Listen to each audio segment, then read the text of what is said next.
जो इसके लिए आपको मालूम है प्री कोचिंग के लिए यहाँ पे एनरोलमेंट हो रहे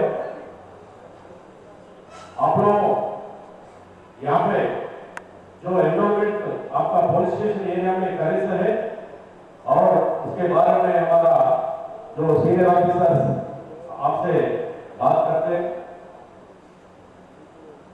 आप लोगों को सबको मालूम है हमारा Hyderabad city police, specially south zone police अपना पुराना शहर को हमारा डिपार्टमेंट से आगे बढ़ के आप लोगों को पुलिस में एनरोलमेंट करने के लिए बुलाए। अभी हमारा Falaknuma division ACP sir Shri Mohammed Azam sahab आ रहे हैं। श्री मोहम्मद साहब को मैं धन्यवाद कर रहा हूँ, ये अच्छा इवेंट करिए। Thank you very much.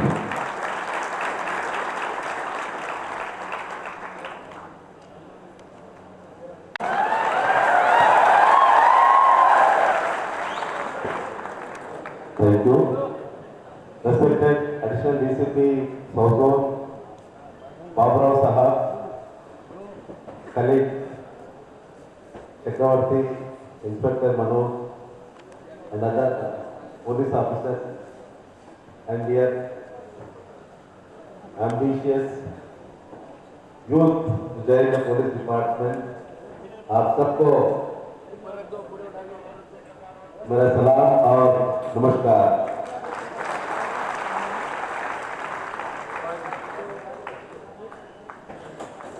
मैं आज आप लोगों को मोटिवेट करने के लिए मैं सिर्फ एक कहानी सुनाना चाह रहा हूँ, क्योंकि दोस्तों में आपके काम में आ जाए कि आपके चले पड़े तेलुगु और ग्रेट का अच्छा మీకు అర్థమవుతుందా ఇది అర్థమవుతుందా तो मैं वर्क करता हूँ डेली 1989 में पुलिस डिपार्टमेंट में ज्वाइन किया मैं। बेसिकली स्पोर्ट्समैन था मैं, हैंडबॉल एंड बॉक्सिंग करता था। एंड जब जो सीनियर ऑफिसर्स थे पुलिस के, आप लोग भी सुने होंगे या देखे होंगे, शमीमुद्दीन, चंद्रमोहन, वेल क्वालिफाइड और आईटी स्टूडेंट्स, तो समझ रहा था हमारा बेसिक रजिस्ट्रार है हैदराबाद में, वो प्रीलिम्स में जिद के जैसा, यानी मैं दूसरी दुनिया दावत को भी ले जाता था हमेशा भी टाइम खराब की ओर, सिर्फ पढ़ना, क्योंकि बेसिकली वो इंडियन बैरक में कॉम्पीट करना मुश्किल की बात थी, क्योंकि बहुत सारे लोग वेल क्वालिफाइड थे। तो मैं आज आप लोगों को बता रहा हूँ कि हर आदमी हैदराबाद का, पर्टिकुलरली ओल्ड सिटी का, फिजिकली फिट था, देखने से पुलिस वाला दिखता, और जरूरत है कि एग्जाम में पास हो रहे हैं। एग्जाम की वजह से बहुत सारे भाइयों आप लोग लास्ट तक आ नहीं सकते, एग्जाम में क्वालिफाई नहीं हो रहे। फिजिकल फिटनेस का टेस्ट तो पहले आप लोग सब कर लेते, लेकिन यहाँ पर थोड़ा दिल लगाकर जिद के साथ पढ़ने की जरूरत है। पुलिस महेंद्र रेड्डी साहब और अपना बाबूराव साहब जो इंचार्ज और अपने साउथर्न इंचार्ज साहब है, इनकी तरफ से ट्रेनिंग अमल में आई है। और अपने एसीपी फलकनुमा एसीपी साहब, चारमीनार एसीपी साहब, ऑल इंस्पेक्टर्स, जिसके देखरेख में मैं आगे बढ़ा है काम, तो उसका शुक्रिया अदा करना चाहता हूँ। तो एक बार तालियां मारिए। ఏంటంటే ఇప్పుడు మేమందరం కూడా ఆ విధంగానే ఫాలో అవుతున్న వాళ్ళమే। నేనేమి పైనుంచి దేవుడు పంపించేసి నువ్వు ఎస్ఐ ఉద్యోగం చేసి तो 4:30 बजे को कौन उठने वाला है, हाथ उठा बोलते को देता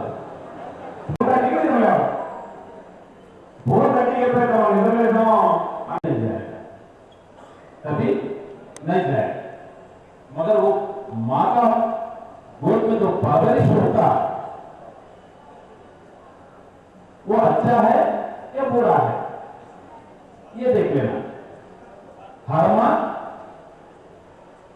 माँ बच्चों के लिए अच्छा रास्ता चुन के रहता है, हर लफ्ज अच्छा होता है, इसलिए दुनिया टिका हुआ है एक माँ का नाम पे। और जन्नत जो है माँ का कदमों के नीचे है, बोलते बोलता है। फिर बाबा का हुक्म क्या है? बाबा ये है जन्नत का बीच का दरवाजा है।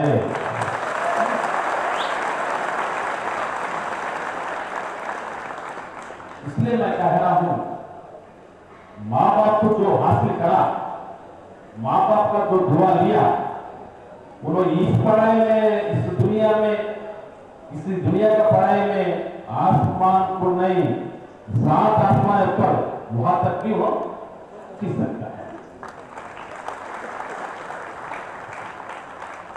ये माँ बाप का हुक्म बोला।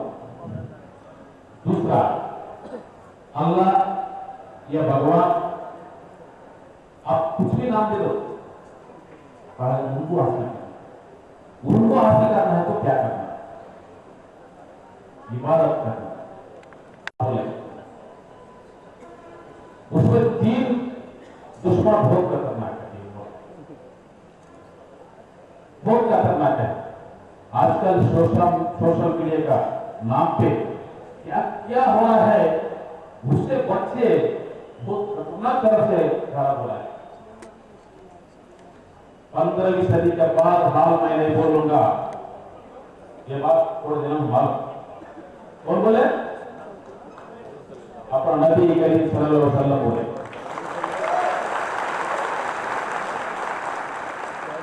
ये खतरनाक है, ये 15वीं सदी, ये खतरनाक है।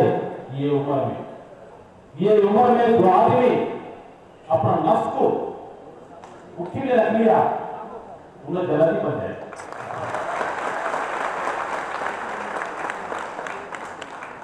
ब्लू बेल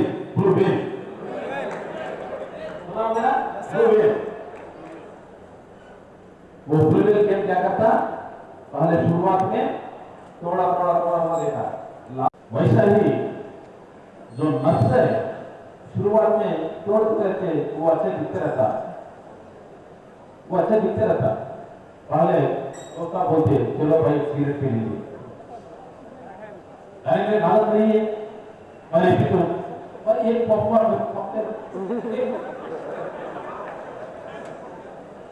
ना, है ना भाई? ऐसा नहीं। चाय, मैं बता रहा हूं चाय के बारे में।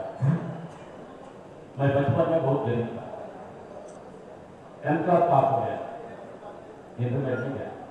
इंटरमीडिएट पढ़ने जाने पर क्या होता है, जब दोस्त पढ़ते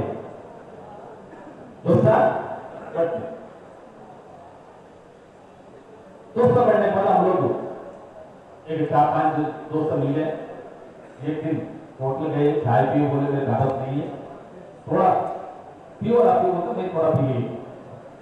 दूसरा दिन दूसरा आदमी पिलाया, तीसरा दिन पिलाया। बाद में मैं सोचा 5वें दिन मेरा वक्त आता, मैं कहां से पिलाऊं? बोल के चौथे दिन बोल पाते हैं, वो लोग थोड़ा ढूंढे, नहीं मिला। बाद में मिला, चाय पी जाने पर मैं वो तरफ से बताया, भाई ये है मेरा हाल। बोल के उस दिन से मैं 2004 तक चाय नहीं पिया।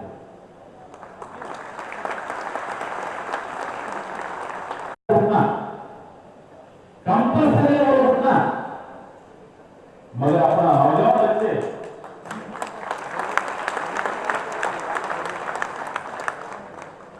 साढ़े 4 उठ के फजर का नमाज पढ़ना कंपल्सरी है। ये मैंने बोला, अपना नबी ने नहीं बोला। कौन दिया हुक्म? अल्लाह ताला ने।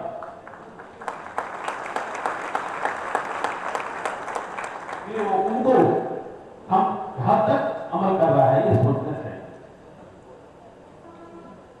कि आप लोग 4:30 उठना सीख लिया, शुरू हो गए, हमारे कबूतर मिशन करना की जरूरत नहीं पड़ती।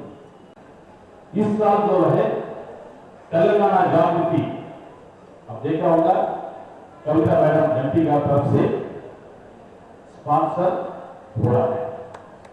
जितने भी कद छोड़ दो, लास्ट ईयर 25 लाख हुआ। हमें प्रशांत भाई ने सामने बोला 25 नहीं था, 50 लगाएंगे।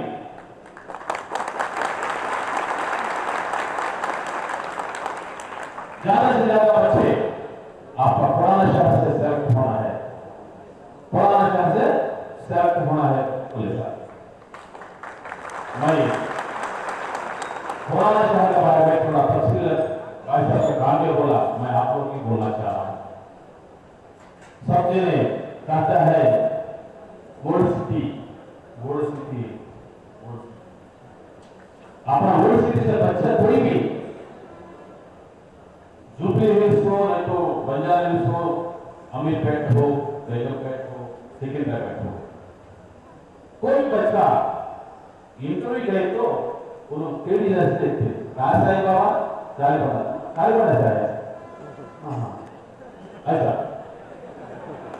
थोड़ा आवाज थोड़ा आगे दिखता है, मतलब ये है गोल्ड सिटी का बच्चों के बारे में वो लोग के दिल में थोड़ा खोट है। इधर क्या है, हमेशा गड़बड़ होते रहता, ये बच्चे गड़बड़ करते रहते, बोलते थोड़ा तेजी नजर आप देखते। वही इंटर में कोई भी बच्चा बैग में खाया हो तो हाँ भाई प्लीज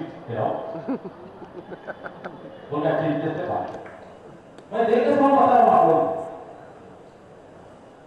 इसलिए मैं कह रहा हूं आप लोग को अपना मेहनत से, अपना इबादत से, अपना खिदमत से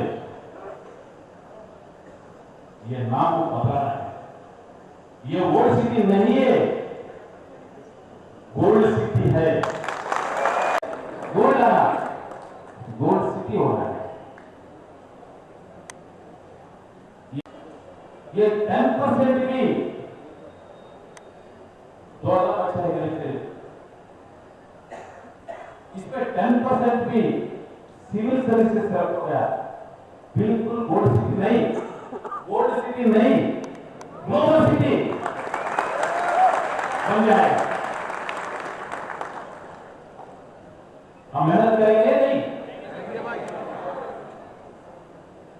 अपना में एक हालत रहता, ये उम्र में एक हालत रहता।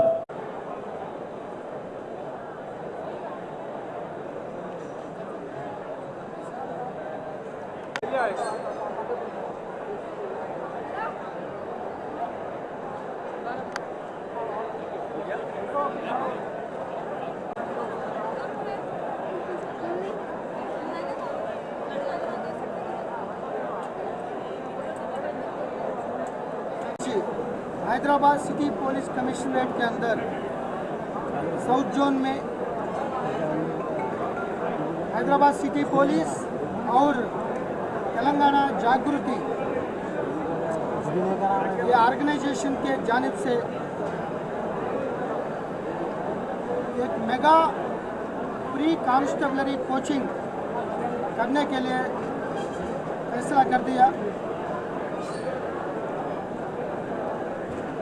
निजामाबाद एमपी श्रीमती कविता जी जानिब से और हमारा Hyderabad city police commissioner Mahender Reddy garu जानिब से वो साउथ जोन में एक बड़ा प्री कोचिंग कैंप लगाने के लिए आज एनरोलमेंट लेने के लिए मिनर्वा गार्डन्स में शामिल हो गए। इसमें 2000 से ज़्यादा लोग यूथ लोग एनरोलमेंट करने के लिए आए। ये स्क्रूटनी करने के बाद हाइट, एज, क्वालिफिकेशन जो एलिजिबिलिटी है उनको स्क्रीनिंग करने के बाद जो सीरियस में वो कांस्टेबल टेस्ट के लिए मन में कोशिश था, उन लोगों को लेके